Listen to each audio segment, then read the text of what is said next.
Brought to you by the Radar Free Press. I'm Kayla Tenboer-Sipes. And I'm Emma Watts. So, Kayla, we're here to talk about something that I'm kind of familiar with. Like, I've heard the term, what is it, cost fallacy? Sunk cost fallacy? Sunk cost fallacy. Yes. Correct. Yes.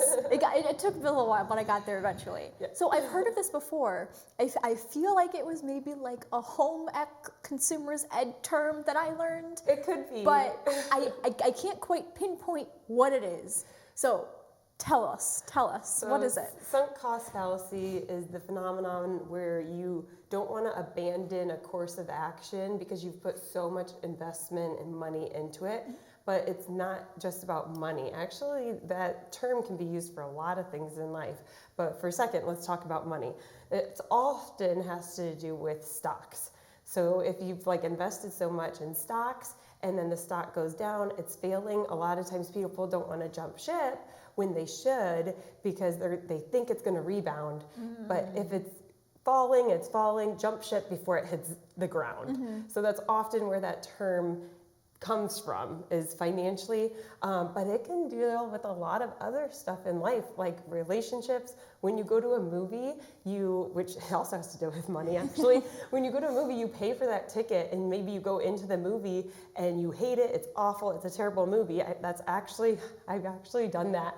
I was really upset and the movie was terrible. I don't want to say which one it was, but I'm sitting there like, this is literally a waste of my life. Why am I here? But I'm like, I just paid 15 bucks to go to the movie.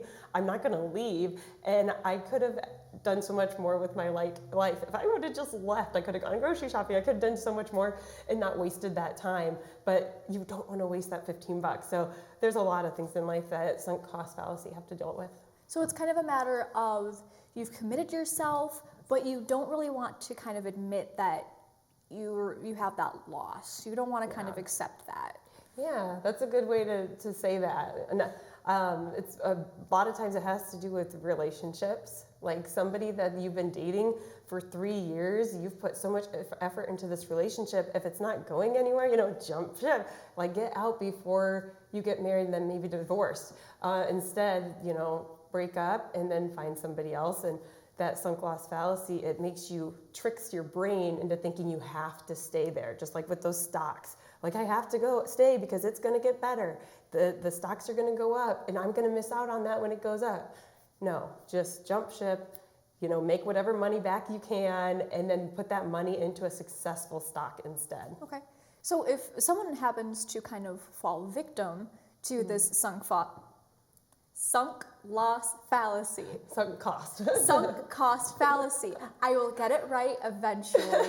So if someone falls victim to this sunk cost fallacy, did I get it? Yes. You got it. Good job. What advice would you give them to kind of rebound from that? I would say just give yourself grace. You're always gonna fall at some point in life. You're always gonna invest into a failure, but that's okay. Give yourself grace. Just reflect on it and figure out, okay, why did it fail? What went wrong? And then don't invest in that kind of company again. Find something different or new that's even better. So just give yourself grace and just move on. Okay, awesome. Is there a way to prevent yourself from falling into these traps? Not really. I mean, I would just say be aware of what's happening at every moment. I mean, you don't want to be sitting on your phone looking at the stock market every 5 seconds. Oh my gosh. It dropped 2 cents. Yeah, don't freak out. But be at least looking at it monthly, be cautious on that. I don't recommend day trading either. That's a whole other topic. But that when you're looking at it all the time, that kind of means you are day trading in a way. But I wouldn't recommend that because over the long term financially, there's actually proof that you actually don't make as much money day trading than you do just consistency over time is going to make you the most return. Okay, awesome. Well, thank you so much, Kayla, for talking to us about the sunk cost fallacy. You got it, girl. I got it. Awesome. Well, thank you so much, Kayla. Again, thanks for coming in and talking with us. It's a good phenomenon that really resonates with a lot of aspects of life. Yeah. Yeah. So. Yeah, well, like I mentioned, I'd heard of it before, Yeah. but I didn't really know about it in terms of like the context of financials or just Yeah. in life, that it's kind of a general term that people use. Yeah. Oh, one other thing is food. Like you pay for like a hamburger or a meal and you eat it and you're like, this is gross, but it has all these calories, but you're like, I bought it, so I gotta finish it. But it's like, no, you don't. You're gonna be better if you don't finish it. It tastes gross, that's too many calories. Move on in life, give it to somebody else. I have firsthand experience. I had ordered a Big Mac, but I didn't want both burgers, so I asked for just one patty.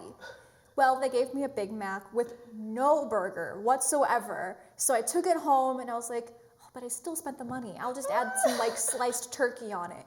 And I ate the whole sandwich and I was miserable the entire time. Oh no. Yeah. I fell victim to the sunk cost fallacy. And that's okay. Just grace and move on. Yes, I decided that I'm not going to order a Big Mac from that specific McDonald's again. I love it.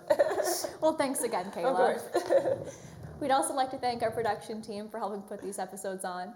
Don't forget that the Radar Free Press is free, so be sure to like, comment, share, and subscribe. And for more videos like this, check out theradar.online.